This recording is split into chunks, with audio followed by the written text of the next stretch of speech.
speech today entitled, "Let's Face It, You Are Stuck."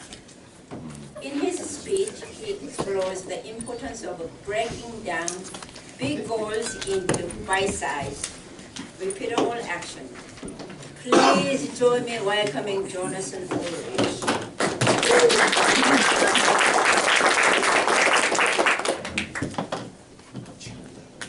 Good morning, fellow Toastmasters. Good morning. Good morning. It's great to be here this morning, and the impetus for this speech was New Year's resolutions. Okay? I'd like to ask a question first, though, and I also want to mention this is an adaptation from a blog that I just recently wrote for the Wheelline Coaching blog. So why on earth wouldn't it be about New Year's resolutions, right?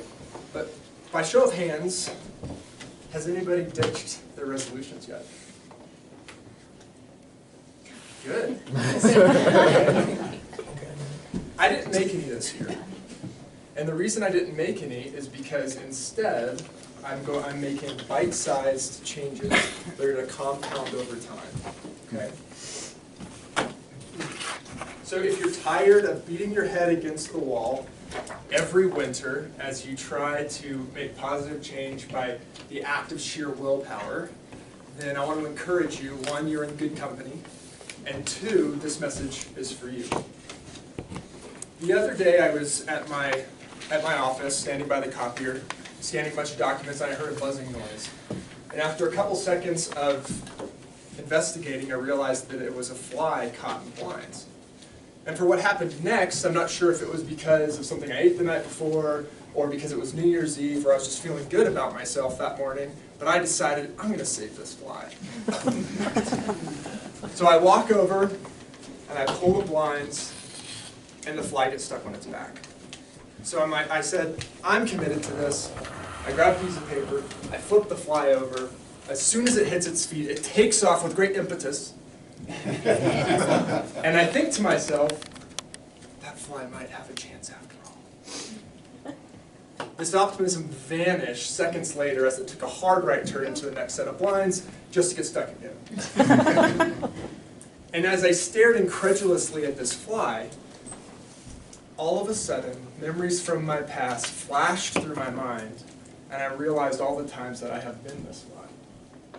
I thought about all the times that I set out to make positive change, only to lose steam and divert back to old habits.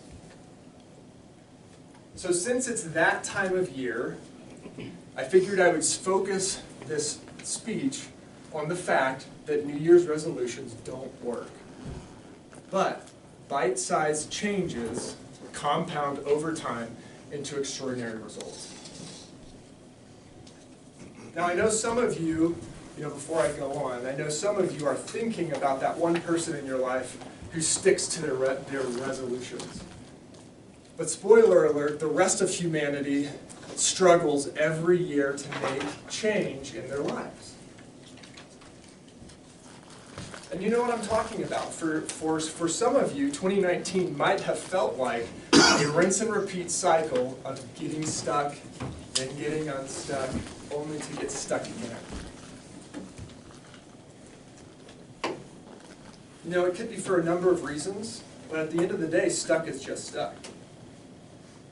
So whether your decisions led you to the predicament you found yourself in, or circumstances out of your control trapped you there, we all have a choice in that moment. We can decide how to respond. So whether we wallow in self-pity, or we stand up and take the next right step is completely up to us. This might look like forming good habits, it could look like dismantling bad ones, it might be a simple change in perspective. But the point is to take the next right step, even if it's small to you. Even if you think it might be too small, take the next right step. President Harry S. Truman once said, "Imperfect action beats perfect inaction every time." Making significant change in your life starts with imperfect action on a regular basis. So if you want to exercise more in 2020, don't start by telling yourself 2 hours a day, 6 days a week. This is my life now. If you want to read more books in 2020, don't tell yourself, all right, game one, 3 hours a day, 5 days a week. I'm going to read 150 books this year. Even if you have to break it down to 5 minutes a day, set yourself up for success. Okay? The worst thing would be for you to look back on February 1st and realize that you successfully completed 4 days of your resolution before taking a hard right turn into old habits. I want to underline something for us. Taking small, bite-sized steps isn't a small accomplishment. Working out for 15 minutes a day when you usually don't work out at all isn't a waste of time. These are monumental changes that will compound over time. Make it attainable. That's how you're going to change.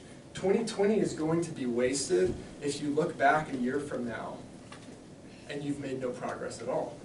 2020 will be wasted if you keep being all or nothing. It's going to be wasted if you keep believing the self-imposed lies that you can't do it, when in reality you set yourself up for failure on January 1st.